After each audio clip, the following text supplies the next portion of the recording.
All right, part 3 of the InDesign Lab 2 is working with text and objects. So that's a container that could hold a logo or a photo. And you can work with text to fit around this, this graphic, okay? So as you can see, there's like a thin blue border around this. And if I go to text wrap, you will see that there's a setting already put on it. This is how images usually come in, like that. And you can see it's overlapping the text, and you don't want that. You want it, and you don't want to necessarily manually kick all those words down so that it's away from the image. You want a space between text and image, and you can see that's not very professional looking. So if I just even click this, you can see that it gives it a little bit of space, and you can change that by clicking this, and these are linked. So let's say you don't want anything on the top. Whoop, let's move that down to 0. And you can, highlight and hit 0. But let's say you want more at the bottom, and then, the rest of it is 0. So you can see this one, maybe you do a little bit because there's text there, but you don't need it so big on the bottom. You can change that. So that just automatically keeps the text away from your image, and you don't have to manually put anything in a certain place. And you can see how that already looks different. All right, so that's called wrapping text. And I would give it at least this much, if not more, to have it flow nicely, and then make sure that it's not too narrow, that you can't fit words on it. Like here, this aquarium is too tight. It's the whole word can't fit on a line. So we would move this probably to this guide here, and you've got aquarium on one list, on one column.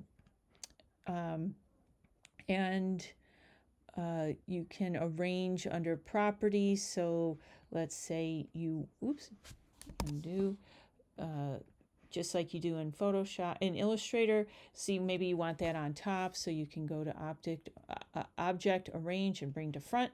And now that one's in the order that you'd like. So that's up to your design, but it works very similarly to Illustrator.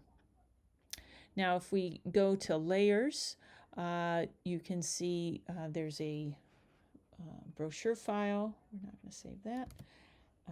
Don't save. And we're going to open this BP brochure. And you can see this is the links are missing. So when you open a file and you have saved it and the links have moved since you've saved it, it'll give you this indicator that there's something wrong, and then you can change, you can relink.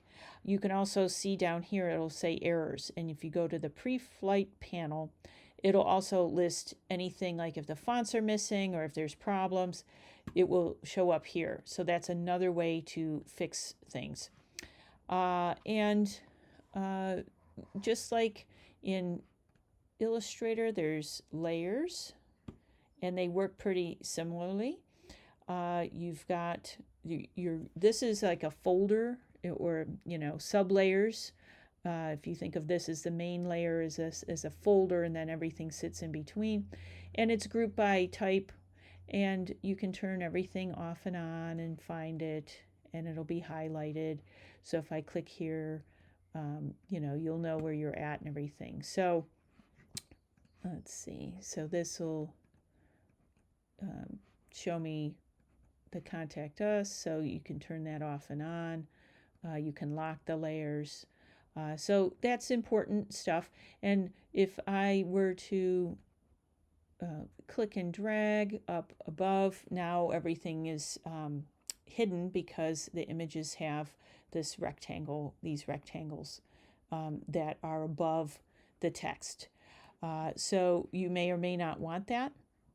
And it works the same as in InDesign, where you can rename the layers if you need to. And you can create a layer if you had something new you wanted to add in and you didn't want to get it mixed up with the other ones. You have your properties just like you would in Illustrator. You can also do a new layer. You can duplicate layers. You can lock the layers all through here. Delete unused layers. So if you have a lot of layers and you're hid a bunch of them, you can delete them. So there's a lot you can do with layers as well. Okay, and next will be the assignment.